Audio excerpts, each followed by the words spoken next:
You're watching the home of the whole story. This is Morning Prime, and we are on the economy on Sokoni Prime. I'm all in court with Professor Gituro Wanaina, who is a professor at the University of Nairobi School of Business. Also, we do have with us Ann Gather, who's the CEO of Regal Africa, and also Member of Parliament for Nambale. This is Honorable Bunyasa Sakwa. We continue pace with the conversation, and I think before we took a short break, I had mentioned what we're talking about, and the question that actually has been exercising my mind is, yes, we have all this growth in the country as far as GDP is concerned, 0.3% last year, but why do we have 2.1 million Kenyans facing famine? You talk about disparity between the rich and the poor. You talk about the G coefficient that we have Honorable Sakwa saying, oh, that is way too technical, it's going way over our head. But this is a probing question that we need to poke this morning. How then are we growing? What are the metrics? Are they okay? If we are growing, then every Kenyan should be having food on their table. We don't want to see all these perennial, hunger stories and Kenya being declared, or the president declaring the drought as a national disaster, as it were. Professor, we've grown. Yeah. Let me come back. But we can't feed ourselves. Yes. We have good houses, but we can't buy food. I think it's perhaps, as we were talking with you at the break, it's something we need to address, surely. If you go to the Standard newspaper, yes, of 19th August this year, 2021. 19th August this year? Yes, there was a picture there of somebody in Baringo, also full. All right. And we know about the water pumps and the animals, you know how they mess up with the water pumps. And yes, this person was also drinking that water. That really got me going. And like, what is this? And I like the point you are raising. If we are among perhaps the first quartile of the nations in the world which cannot feed our people, there's a contradiction here, that the GDP is growing at this, but we can't feed ourselves. And I think the point I made earlier on, if a nation cannot feed ourselves, I think it's something we need to. We need to go back to our model. The model we talk about the county was to take the services to the people. The rural electrification, the whole concept of providing an ingredient like water. Yes, the conference which just ended last week in Makueni, the Devolution Conference, climate change and food. Yes, so much rhetoric. But what are the things you need? Kibwana there has provided that dam. I wish they learned from there. And we go back to the counties. How do we provide water? Because water is almost a prerequisite. Yes. You can't do farming without. But the point you're making here, if we link now, we're saying they're doing very well. But on the other side, we're finding that we cannot feed our people. Almost about 20 or so % goes to bed without food. That is something extremely worrying and get me moving in terms of we need to relook at our narrative. And as I listen, as we get all these politicians going over the country, which is okay, and I think it's very important and it's a part of our world, what is the opportunity we are providing, even thinking through, coming with a resilient, inclusive, socio-economic, sustainable development. Rewind, 2003, very clear. We will need a vision for this country. We need to do ABCD. Every 5 years, we have our development plan. How many of these are plugging in the next medium-term plan for the government from 2022 to 2027? And say this is the blueprint, and not my words, which provides us an socio-economic development which is resilient, because we know after some time there'll be drought. We know after some time there will be floods. We can manage that because we know. It's like you debate telling me that you're coming from town and you're late to come to your office because of the traffic jam.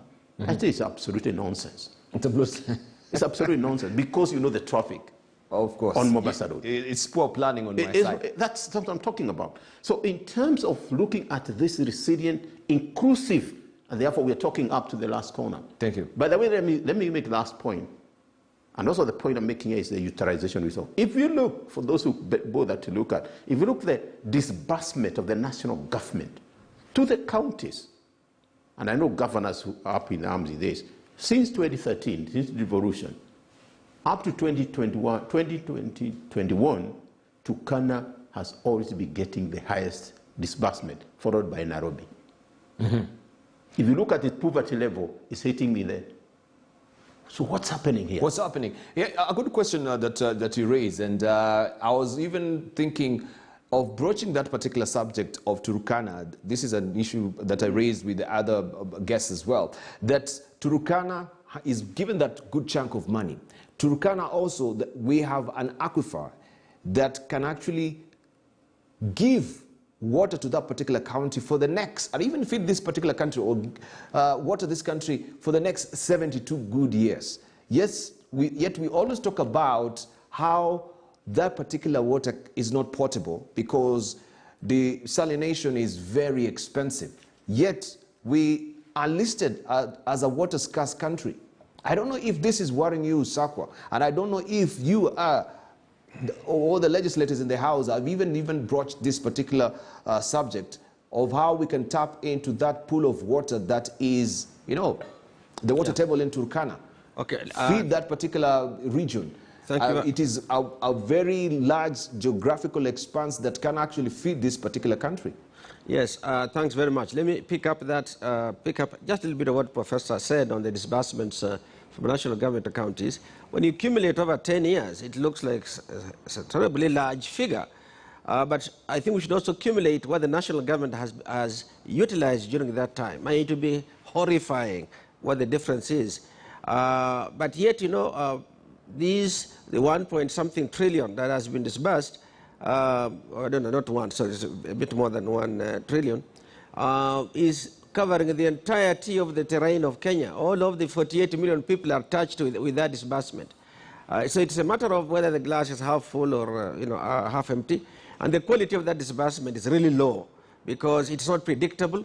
Comes in chunks that for a large part of the year they may be told it's only for salaries, and you get some development expenditure in May, April, May or June, not enough time to spend it. The quality of disbursement is a big issue. But now counties like Turkana, let us all agree that the way Kenya had developed in the pre-independence and in a lot of the post-independence until devolution was that these were really residuals. Allocation of resources to these areas was like a residual. If anything remains, then maybe it can be used in territories like Turkana, like Samburu, like Marsabit. They're just beginning to get a frontline attention now. So they are coming from a deep hole. It will take quite a while to come out. And I don't think that their priority now, with the little money they get, the money is little in relation to the development that would give us, take advantage of that hydrological potential of water, water in subterranean, underground water in Turkana. But that's where now the national government, in respect of, let's say, for example, the water responsibility, it still has that responsibility to deal with the macro, the more expensive, the heavy lifting part of it, whereas the counties can deal with the issues of reticulation, distribution within urban centers, and some transportation across population areas and so on. That needs to get a good collaborative arrangement between the county government and national government. The relationship between national government and county government has sometimes been adversarial. It is almost as if any disbursement to counties is money down the drain. I know they have referred to issues of corruption, but if you look at corruption, the amount of money that goes to counties about 10% of the budget is about 370 billion in a budget that is about what 13 point something trillion. So the amount of money that goes into counties in totality, if 10% of it is what goes into corruption, think of an equivalent 10% or perhaps even greater at the national level. We have corruption all around us. And therefore, that's not a variable we should use in how we transfer. The money being transferred is almost like it's a donation to the country. No, it isn't. That's where the population lies. In fact, that's what is developing Kenya now. People are getting a feel of being part of Kenya because of the devolution thing. We have to work on improving its quality. Yes, going forward, if we took water seriously, we're a water scarce country, that is an area where the national government can invest with as much vigor as search for oil was being done. In fact, I think it's a more valuable commodity overall for us than even oil. Mm-hmm, mm-hmm. Right, of course, 13 trillion shillings, that's an eye-popping figure. I bet you wanted to say 1.3 trillion?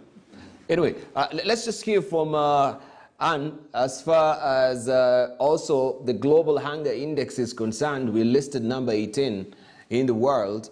We are a hungry nation. Our GDP is growing, but our stomach are shriveling and, and rumbling. That's the contradiction. We have so much resources. Government has said, part of the big four based on Jubilee administration, food security is very important.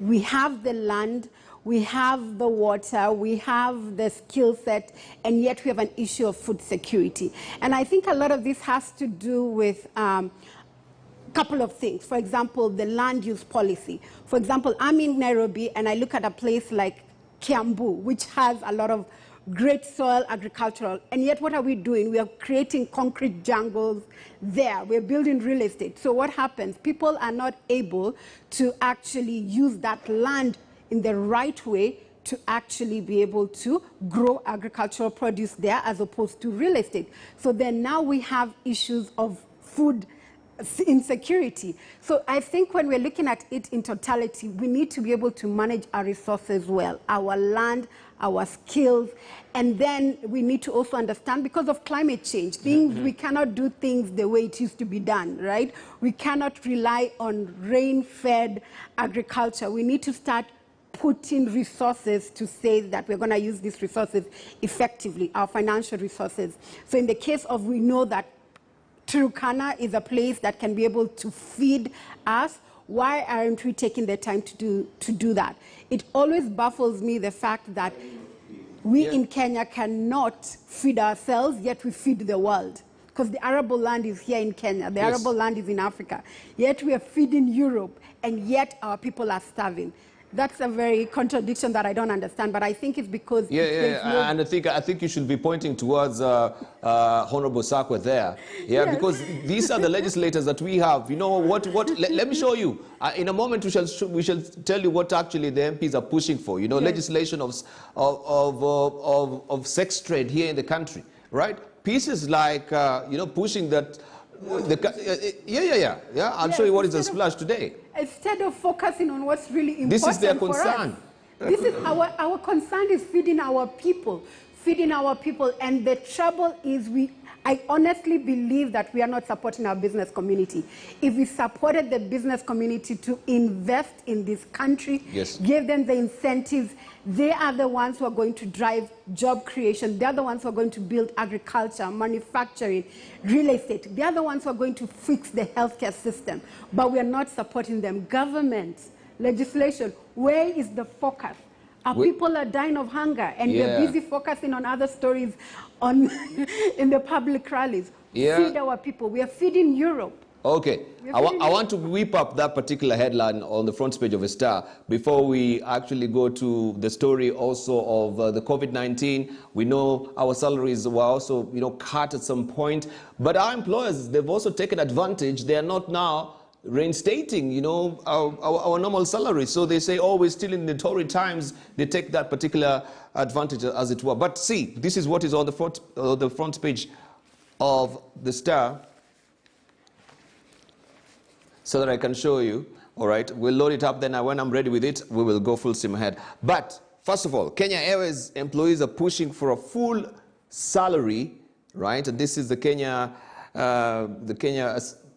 Aviation Pilots Association, which is demanding for resumption of full salaries, citing improved business for airlines. CALPA maintains that Kenya Airways management should lift the pay cuts airlines were subjected to in the wake of COVID-19 pandemic. Kenya Airways, on its part, has acknowledged in a statement sent by KTN News Economic Desk, saying, and I quote, "We are aware of CALPA's communication demanding full payment of the salaries and allowances despite the airline's challenging financial position. This issue is in the public domain.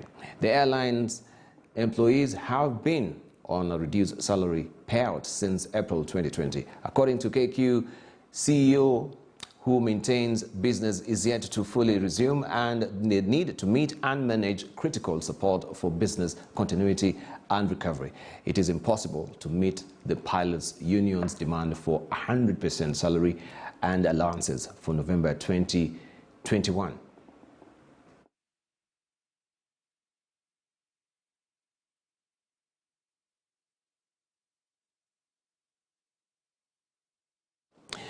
Right, and of course that also opens another Pandora's box, so to speak. Yeah, and KQ just speaks for many. That is CALPA, the association, speaks for many Kenyans who right now still they're not,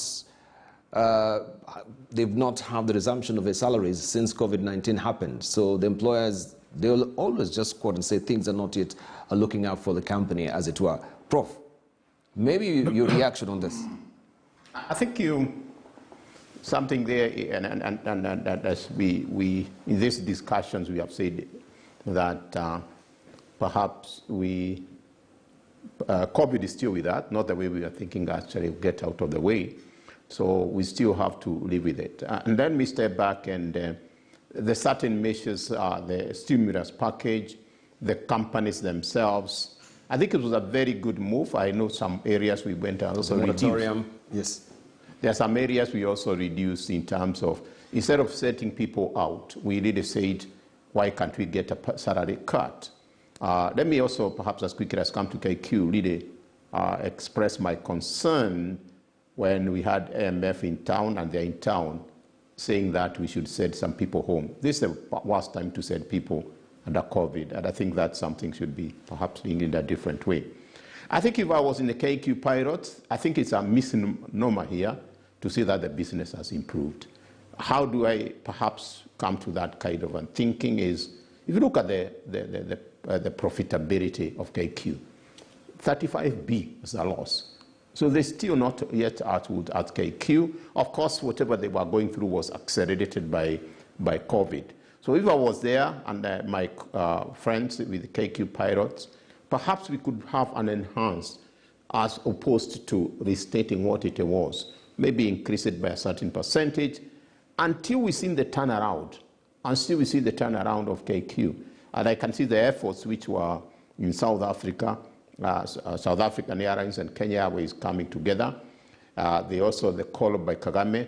I have my doubts, and perhaps I hope they'll be proved wrong, that two non-performing airlines comes together and form one. I'm not sure who is going to lead who. But I think looking to a point is the economy has not really improved that much. I think if perhaps the KQ pilots look at the data, you see that. So probably they could move from where they were at the height of COVID, maybe increase by a certain percentage, but reinstating it, we are still talking of a struggling airline, really. The whole package of bailing out, I'm really not for bailing out. I think it's something which if the business is not performing, you have an opportunity to close it or sell it. So my take, yes, you need the salary back, but I think we need to see this improving. With now even the travel ban we're having, that even hits hard in terms of that airline. But I think in my view, I've already said here that KQ, it has more issues than probably the pilots. For information, it's the most expensive in terms of tickets. Mm-hmm. If you look at the whole of Africa. The whole of Africa, yes. And, yeah, it's the most expensive, we have even the going out there. over Tanzania Airlines also, yes, flights here twice a week. And yeah, you're right, and the competition. And the other point, they say, why does KQ have to go to China, really? It's absolutely nonsense. Well, the business is bad. No, they can go into partnership. They can go into partnership. Okay. Southern China Airlines brings everybody from that part of the world. KQ distributes all those people to Africa. The market share of KQ in Africa is actually about almost 50%. Local is very minimal. So their market share, they bring everybody. Everybody going to China passes through Nairobi. Thank you. Bring every African to Nairobi, take them to China. Through Southern Airline. Southern Airline brings everybody here. Leverage on the African market. Okay. All right. KQ still needs that big elephant dance. And I hope also that we have the government now taking, taking it under its cover. That also will bring the revival of KQ. Honorable Sakwa, your turn of thoughts on this as well? Because I think you, Professor, you've never gazed just on KQ, but we wanted also you to speak on a bigger aspect, that there are many Kenyans who also had their salaries cut and they don't have the resumption of that as well. But let's hear from Honorable Sakwa. Thank you very much. We said earlier in the discussion, we all agreed that in fact the economic outlook was good. The central bank is even more optimistic, and we agreed that it's likely to end up the way he is projecting, maybe not in exact numbers, but in terms of the direction. Now you can see that here we feel that maybe time may not be right, and I think the best way to look at it is at enterprise level. In this recovery, some will recover much faster than others. Others may even decline in this period of recovery. KQ has issues, and I won't go there. I think the professor has outlined those well. But generally speaking, enterprises that are depending, say, on market-driven recovery through increased purchases of their products, more smooth supply chain movement, they will take a while. It's a process that will come through, and it's going to vary by industry. That's why even the growth numbers, we shall grow incrementally, we shall be better off incrementally bit by bit as the recovery progresses. So people demanding salaries, should be the recipients, those demanding versus the enterprises directly. And the enterprises, depending on what happened. If people took off and shut down, you see the number of hotels in Nairobi, for example, that just shut down completely. They come back after about these 18 months. They have to renovate their hotels very extensively to make them usable. So although there will be recovery, certain employers will be unable to take advantage of the recovery in the short run. So it's a clamor that's going to go on. I don't think it's a clamor that should bring in the state. I don't think it's a clamor that needs a bailout now. I think things are being worked out between employees and employers. What is important, though, is that there is the law. There are cases in which some employers just stopped paying salaries, they have arrears that they owe, and I think there should be discussions on over what process and what time frame that will be done, that workers don't lose entirely. All right. Thank you very much. And briefly... Yes, thanks, Debal. I think my perspective about this is that people need to be patient, because as I'm looking at it from a business perspective, there's no way KQ or other businesses can start increasing the salary of people, and yet we are not out of the challenge, right? You're seeing now we have a new variant, Omicron, and then now you're starting to ask these businesses who are still surviving to now increase salaries. There'll be nothing as bad as, for example, KQ saying, we're going to increase the salary of our pilots, of our staff, and then 2 months down the line, again, they're affected, and now they're losing business. So because of business continuity, because of business management... But they're not really gagging for salary increase. They just want a resumption of their salary to where it was. Yes, but because right now it's reduced, that means it has to be increased back to where it was, the levels before COVID, right? That's what they're asking for. And as a business, when you're managing your resources, you have to be very careful. A lot of these businesses are now just barely making it. They have to show up their savings. I think it would not be wise for them to start saying, just because we're in recovery mode, for us to go back to normal. There has to be a wait and see for us to see, is this going to be the way things will be? Thank you. So for me, I think communication is very important. HR needs to be communicating to its staff and saying, the reason that your salary is where it is right now is because we want to make sure that this business survives, because we might take you back to where you were pre-COVID, but that means a lot more people will lose their jobs, right? So these are just preventative measures for right now to make sure that these businesses are sustainable. But at a point where we feel that the business is growing, or at least in a smooth sailing, then now we have that discussion about your salary going back to normal. Fantastic, fantastic. Right. I want just to whip up that particular paper, and I want also to put Honorable Sako on the spot as well. We have a star headline to this particular story. MPs are pushing to legalize sex trade. And we're talking about a country that right now 2.1 million Kenyans are facing famine. We're listed as number 18 on the Global Hunger Index. We have bills in Parliament which are pending: the Higher Education Loans Board Amendment Bill. We have the Community Groups Registration Bill. We have the Kenya Industrial Research and Development Institute Bill, the Whistleblower Protection Bills, and the list is just frustratingly long. Well, Honorable Sakwa, Mheshimiwa. Yes. When you see such a headline, Yeah. Or maybe they're blowing it out of proportion because, yes, they want also to sell their papers as well. I think... I know you'll go for that particular, yeah. I think that what is completely disproportionate is the headline, is the choice of that in the middle of the many things that are before Parliament.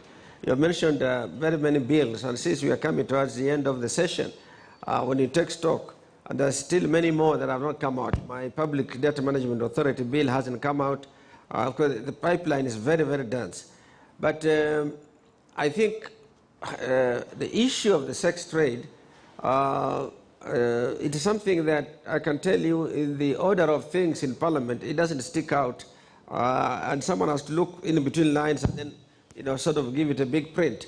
The optics of it appear like here is Parliament focusing on sex trade.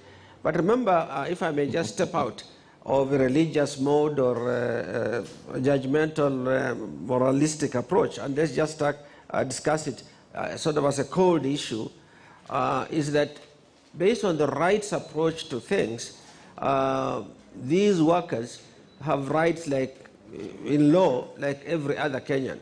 Only if they break the law, and it's not quite clear they're breaking what laws they may be breaking. Thank you. But there are issues around that in the areas of HIV issues and so on. But copying countries like Italy and so on, where they are paying taxes on the basis of the services that they render.